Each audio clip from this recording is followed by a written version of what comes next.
માતા સુદીક્ષાજી, સાત સંગાતજી, પ્રેમથી બોલજો. ધન્ય નિરાકારજી. ગીતા અધ્યાય 8.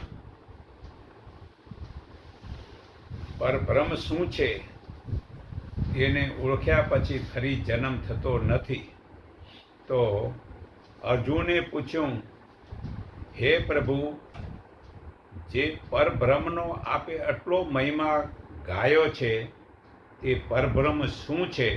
આધ્યાત્મિક શું છે? કર્મ શું છે?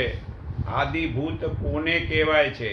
અને આદિ દેવ શું કહેવાય છે?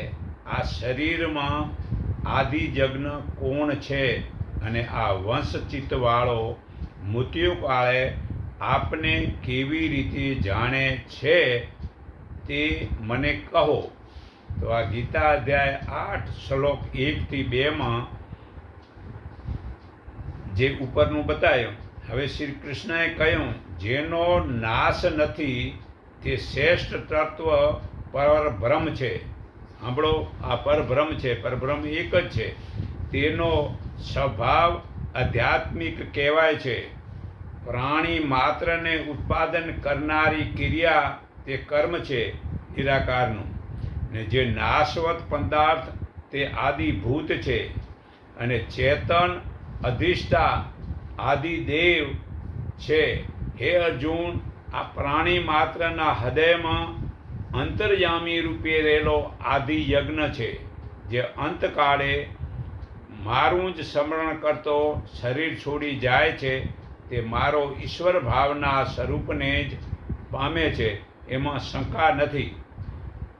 મનુષ્ય અંતકાળે જે ભાવનું સ્મરણ કરતો શરીર છોડે છે તેને જ તે ભાવ પામે છે, કેમ કે તે હંમેશા તે ભાવની ભાવનાવાળો હોય છે. 6 શ્લોક. માટે તું યુદ્ધ કર, મારામાં મનવાળો થા, તું ચોક્કસ મને જ પામીશ. શ્લોક 7. ચિત્તને અભ્યાસ વડે સ્થિર કરીને પરમાત્માનું ચિંતન કરતો મનુષ્ય પરમાત્માને પામે છે. શ્લોક 8. અનાદિ સર્વના નિયંતા, અંત સૂક્ષ્મ, સર્વના ધારણ પોષણ, સૂર્ય સમાન વર્ણવાળા અને અજ્ઞાન અંધકારથી દૂર એવા પરમેશ્વરનું જે સ્મરણ કરે છે તે મરણકાળે ભક્તિબળ વડે અચળ મન વડે બે ભંભરની વચ્ચે પ્રાણને સારી રીતે સ્થાપી પરમ દિવ્ય પરબ્રહ્મને જ પામે છે. શ્લોક 10. જે સાધક ઇન્દ્રિયોને વશ કરી મનને હૃદયમાં સ્થાપિત કરી પ્રાણને મસ્તકે એટલે કે બ્રહ્મરુદ્રમાં સ્થિર થઈ ઓમ એવા મારા નિરાકાર સ્વરૂપનું ચિંતન કરતો દેહ તજી મરણ પામે છે, તે પરમ ગતિ પામે છે. આ શ્લોક 12-13. જે બીજે ક્યાંય ચિત્ત રાખ્યા વિના નિત્ય અને નિરંતર મારું એટલે પરમાત્માનું સ્મરણ કરે છે. સ્મરણ એટલે મતલબ જાગૃતિ થાય. અમારે ચૌકા ના કરવા મંડી જજો. તે જોગી મને સહેજે પામે છે. એટલે જાગૃતિમાં જે રહે છે તે સહેજે પામે છે. શ્લોક 14. પરમ સિદ્ધિ પામેલા મહાત્માઓ મને પામી ફરી જન્મતો નથી. શ્લોક 15. બ્રહ્માજીના લોક સુધીના જે સર્વલોકને જોવાથી કે જવાથી પણ મનુષ્ય ફરી જન્મે છે, પરંતુ હે અર્જુન, મને પામ્યા પછી ફરી જન્મતો જ નથી. તો નિરાકારનું જ્ઞાન પ્રાપ્ત કરી નિરાકારમાં આ સુરતા પરાવો તો ફરી જન્મવું જ ન પડે. આ શ્લોક 16. હજારો યુગ સુધીનો બ્રહ્માજીનો એક દિવસ છે, 1000 યુગનો એક જ રાત્રિ છે. તેને જેઓ જાણે છે તેઓ જ દિવસ રાત્રિના પ્રમાણને જાણનારો છે. આ શ્લોક 17. બ્રહ્માજીનો દિવસ આવતા સર્વ વ્યક્તિઓ પ્રગટ થાય છે ને રાત્રિ આવતા તેમજ અવક્તના નામવાળા લય પામે છે. શ્લોક 18મો. હે અર્જુન, બ્રહ્માજીની રાતમાં લય પામે છે અને દિવસમાં આવતા જન્મે છે. શ્લોક 19મો. પરંતુ જે અવક્ત પ્રકૃતિ છે, બીજો જે સનાતન ભાવ છે, તે સર્વભૂતો નાશ પામવા છતાં તે નાશ પામતો નથી. શ્લોક 20મો. જે અવિનાશી કહેવાય છે, જેને પામીને જ્ઞાની આ સંસારમાં પાછો આવતો નથી, તે પ્રભુનું પરમધામ છે. સર્વભૂતો જેની અંદર રહ્યા છે અને જે પરમાત્મા વડે આ સર્વે જગત બનાવ્યો છે, તે પરમેશ્વરના દર્શન તો અનન્ય ભક્તિ વડે થાય છે. ભાઈ, અનન્યનો અર્થ એ થાય કોઈ પણ આશા રાખ્યા વિના, જેને અનન્ય કહેવાય છે. શ્લોક 22મો. જે મનુષ્ય પરબ્રહ્મ જ્ઞાની છે, તેઓને મનમાં ઈશ્વર પદાર્થની કામના રહેતી નથી.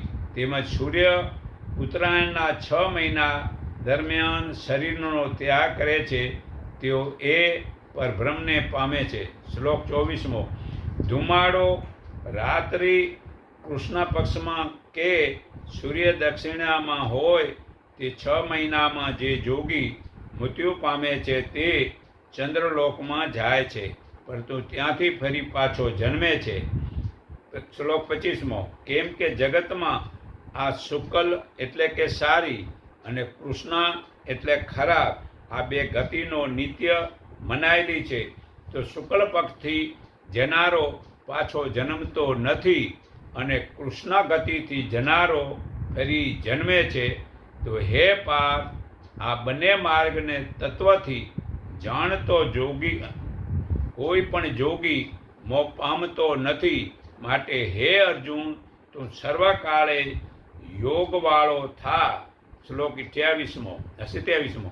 કેમ કે આ નિરાકાર વસ્તુ જાણ્યા પછી યોગી વેદોમાં જે ફળ મળે છે, યજ્ઞોમાં જે ફળ મળે છે અને તપોમાં જે ફળ મળે છે તથા દાનોમાં જે પુણ્યનું ફળ મળે છે, તે સર્વે ઓળંગી એટલે કે છોડી દે છે અને સનાતન શેષ સ્થાન નિરાકારને પામે છે. આ શ્લોક 28મો. તો નિરાકાર પ્રભુએ કરોડો અબજો મનુષ્યની વચ્ચે મારી આ પ્રાર્થનાને સાંભળી મારા ઉપર કૃપા કરી અને પરમાત્માએ જીવતો મનુષ્ય આવી મને નિરાકાર પ્રભુના દર્શન કરાવ્યા. તે જ્ઞાન અમોએ અમારા સર્વ કુટુંબીઓને અપાવ્યું. તે પરમાત્માએ આપણને પોતાના બનાવી લીધા છે, પણ આપણે તો હજુ બીજા દેવી દેવતાની સપદામાં જવાનું છોડતા જ નથી. તો આજથી નક્કી કરો કે હવેથી આવી ભૂલ નહીં કરીએ. જે માતાના પેટમાં આપણું શરીર બને છે, તે નાભીથી બને છે, તેમાંથી 72,000 નાડીઓ બને છે. તેમાં મુખ્ય 3 નાડીઓ છે, જે ઈંગલા, પિંગલા અને સુષુમ્ના. તે સુષુમ્ના વડે પરમાત્માનું જ્ઞાન માટેનું ધ્યાન કરવું. ત્યારે નામ મંત્ર કે રૂપને જોવું નથી. ત્યારે ઓજસ વડે આભામંડળનું કવચ બને છે. જો નામ મંત્ર કે રૂપ જોશું તો તરંગો તેવા બનશે, તે નવા જન્મમાં વળી ભોગવવા પડશે. તો નિરાકાર પ્રભુને જે ઓળખે છે તેવા પ્રભુ બ્રહ્મજ્ઞાની એક જ પળમાં નિરાકાર પ્રભુના દર્શન કરાવે છે. તે હાલમાં અમારા ગુરુમાતા સુદીક્ષાજી આપે છે.